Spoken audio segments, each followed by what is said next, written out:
ओम नमः शिवाय। प्रिय दर्शकों, नवरात्रों की आप सभी को मेरी तरफ से हार्दिक मंगलमय शुभकामना। माँ भगवती आप सभी की मनोकामना परिपूर्ण करे। सिद्धि बुद्धि प्रदे देवी भुक्ति मुक्ति प्रदायिनी मंत्रपूते सदा देवी महालक्ष्मी नमोस्तुते। साथ ही भगवती महालक्ष्मी जो सफलता, ज्ञान, सुख और मोक्ष प्रदान करती हैं, ऐसी माँ लक्ष्मी सदैव आप पर कृपा बनाए रखें। दीपावली 2023 की आप सभी को हार्दिक मंगलमय शुभकामना। इस वीडियो में बात हम कन्या राशि की करने वाले हैं। कन्या राशि वालों की हिम्मत टूट रही है, भविष्य की चिंता सता रही है। नवंबर में दीपावली भी है, तो क्या दीपों का पर्व दीपावली वैसे ही निराशा से जाएगी या आशा भरी रहेगी, या फिर खुशियों से दीपावली में आपकी झोली भर जाएगी? ऐसे में आपको मैं सुनिश्चित करना चाहूँगा कि आपकी राशि के अनुसार इस दीपावली सिर्फ दीप ही नहीं जलेंगे, बल्कि आपका मन भी जगमगाएगा।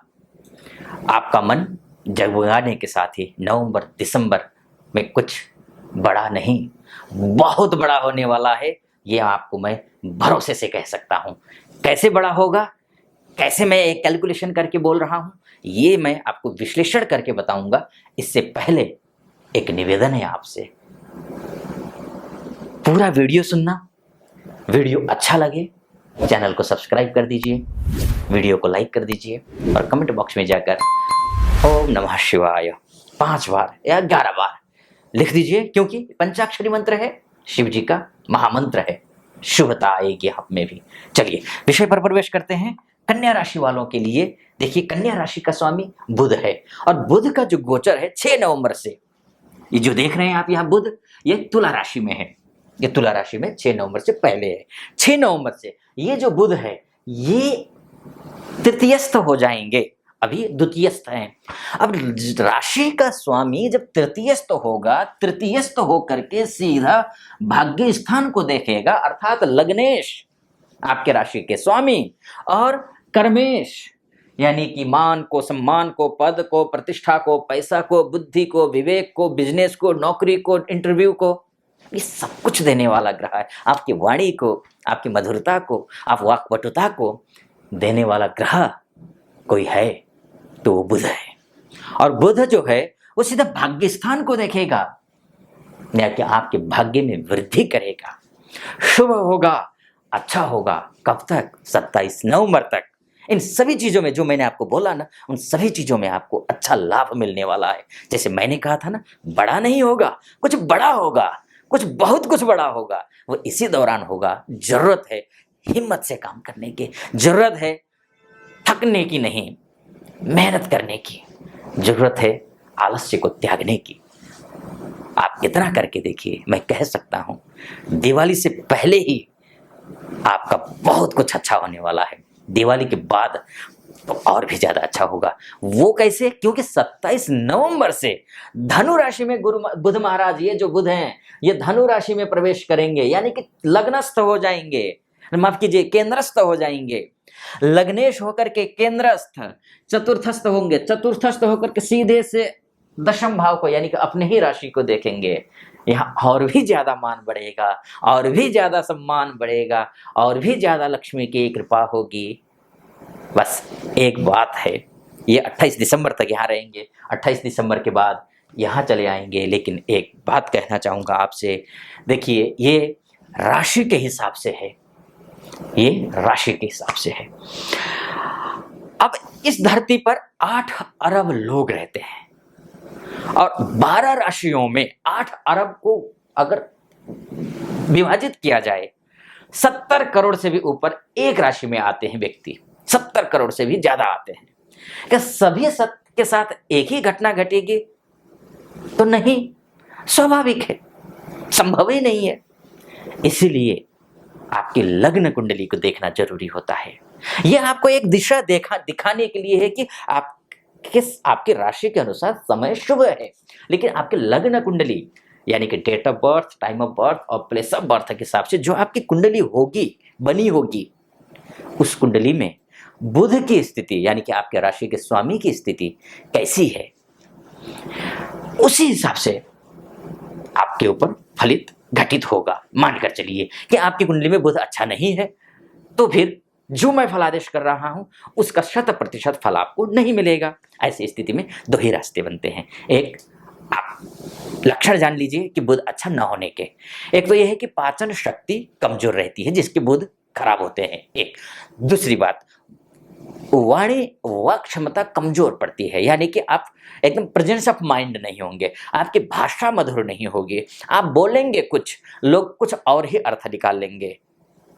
एक दूसरा वो। तीसरा, बहन से, बुआ से, मौसी पर विपत्ति आती जाती रहती है, या फिर उनसे आपका संबंध खराब रहता है। ऐसी स्थिति में भी बुध समझ लीजिए खराब है आपकी कुंडली में। आपको स्किन से संबंधित प्रॉब्लम है, तब भी समझ लीजिए बुध खराब है आपका। बुद्धि कहीं भी एकाग्रता नहीं बन पाती है, तब भी समझ लीजिए बुध खराब है आपका। ऐसा अगर है तो जो मैं फला, एक तो ये तरीका हुआ बुध कमजोर होने का। दूसरा तरीका ये होता है, कतिपय जगह पर ये लक्षण थोड़े से दिखते तो हैं लेकिन कमजोर मात्रा में दिखते हैं।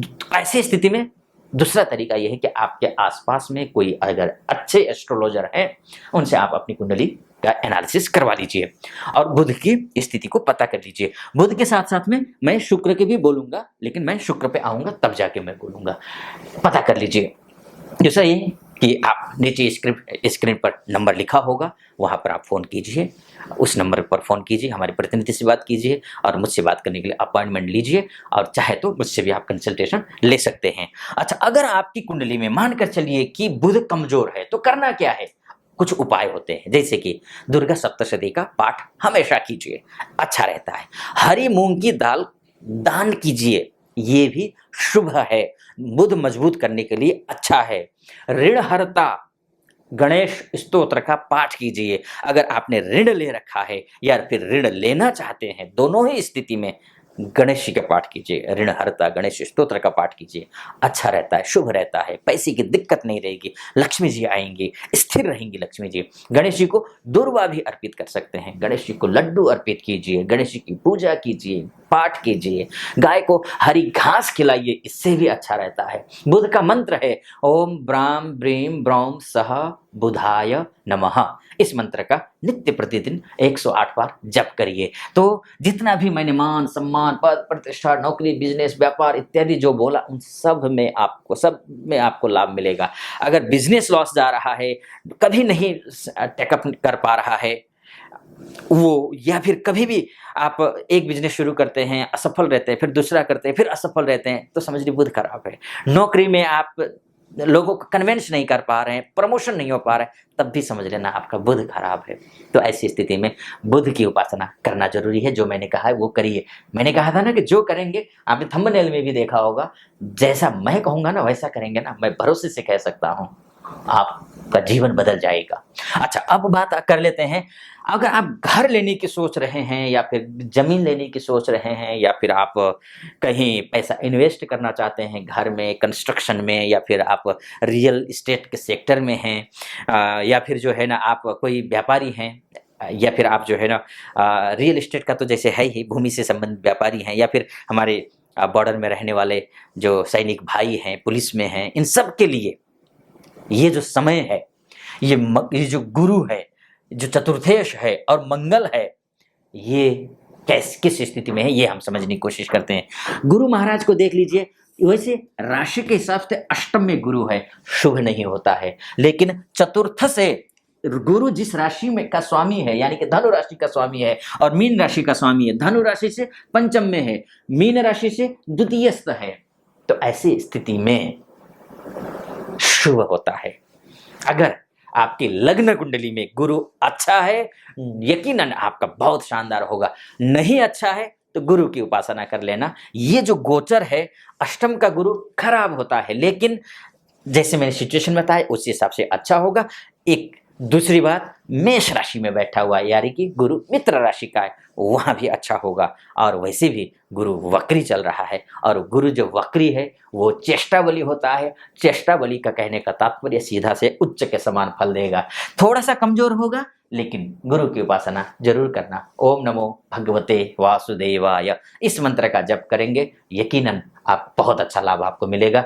बिजनेस में भी, दाम्पत्य जीवन में भी, हर एक फील्ड में आपको अच्छा मिलेगा। एक दूसरी बात यह है कि नक्षत्र के हिसाब से 26 नवंबर तक भरणी नक्षत्र में हैं गुरु महाराज, जो कि शुक्र का जो है वो नक्षत्र है। उसके भरणी नक्षत्र उसके जो स्वामी होते हैं शुक्र ग्रह हैं। तो शुक्र जो है भाग्येश हैं, और भाग्येश के नक्षत्र में जाकर के जब गुरु बैठ जाए तो निश्चित रूप से भाग्य का उदय करेंगे नक्षत्र के दृष्टिकोण से भी। और वहीं पर बात 26 नवंबर को फिर अश्विनी नक्षत्र में प्रवेश करेंगे, वो भी अच्छा है, बढ़िया है। एक बात। दूसरी बात देखिए, अब राहु भी अभी तक क्या था कि गुरु चांडाल योग की वजह से आप परेशान थे, आपके बिजनेस में लॉस हो रहा था, दाम्पत्य जीवन में परेशानी आ रही थी, गाड़ी लेने की सोच रहे थे ले नहीं पा रहे थे, घर खरीदने की सोच रहे थे घर खरीद नहीं पा रहे थे, और डूब रहे थे, बल्कि फाइनेंशियली दिक्कतें इतनी आ रही थी कि आप जो है ना, आपको रास्ता दिख नहीं रहा था। चांडाल योग बना था, वो भी अष्टम में जाकर के। और थोड़े बहुत अस्वस्थ अगर है तो अस्वस्थता और ज्यादा बड़ी होगी, दवाइयां ले रहे होंगे, दवाइयां काम नहीं कर रही होंगी, समस्याएं, इतनी समस्याएं थी कि जो है ना बहुत विकृत हो गया था आपका मन मस्तिष्क। लेकिन अब अच्छा होगा, कारण गुरु राहु जो है ना यहाँ से अलग हो गया है। 30 अक्टूबर को राहु अलग हो गया, चांडाल योग खत्म हो गया, गुरु स्वतंत्र है, थोड़े कमजोर हैं। ओम नमो भगवते वासुदेवाय इस मंत्र का जप करना, सब कुछ ठीक हो जाएगा। एक तो ये हुआ, ठीक। अब राहु केतु की भी बात हो गई, बात शनि की कर लेते हैं। शनि क्या करेगा? देखिए, आप लव लाइफ से जुड़े हुए हैं, या फिर आप विद्यार्थी हैं, या फिर संतान प्राप्ति की प्लानिंग कर रहे हैं, समस्या आ रही है, तो इन 2 महीनों में नवंबर और दिसंबर में अच्छा होने वाला है। कारण क्या है? देखिए, एक तो मूल त्रिकोण में है, यहाँ पर अपने ही घर में बैठा है, कुंभ राशि का है। उसके साथ साथ में 15 अक्टूबर को शनिदेव जो है राहु के नक्षत्र शतभिषा से निकलकर धनिष्ठा नक्षत्र में प्रवेश कर चुके हैं, ठीक। अब धनिष्ठा नक्षत्र का जो स्वामी है वो मंगल है, और मंगल की स्थिति अगर देखते हैं ना, मंगल के नक्षत्र में जाकर के बैठे हुए हैं, आयु के मामले में अच्छे हैं, बढ़िया हैं। यानी कि अभी तक किसी प्रकार की कोई गड़बड़ी रही हो, यहाँ पर देखिए शनि जो है इसके मंगल के नक्षत्र में, यहाँ मैं इसलिए कर रहा हूँ क्योंकि वृश्चिक राशि वो मंगल के घर होता है। मंगल आपको यहाँ दिख रहा होगा, यहाँ दिख रहा है, लेकिन ये इसका घर है, राशि वृश्चिक राशि। तो ऐसी स्थिति में मंगल के राशि में शनि महाराज बैठे हैं। हाँ, मंगल और शनि के बीच में 36 का आंकड़ा होता है। लड़ाई झगड़े इत्यादि से बचना, ओवर कॉन्फिडेंस से बचना। तो अगर इन चीजों से बचेंगे तो आपकी पढ़ाई भी अच्छी होगी, आपकी लव लाइफ भी अच्छी होगी। हाँ, संतान की अगर प्राप्ति की इच्छा रखते हैं तो ऐसी स्थिति में आप शनि की और मंगल ग्रह की पूजा करना, संतान प्राप्ति की भी अच्छी संभावनाएं दिखाई दे रही हैं।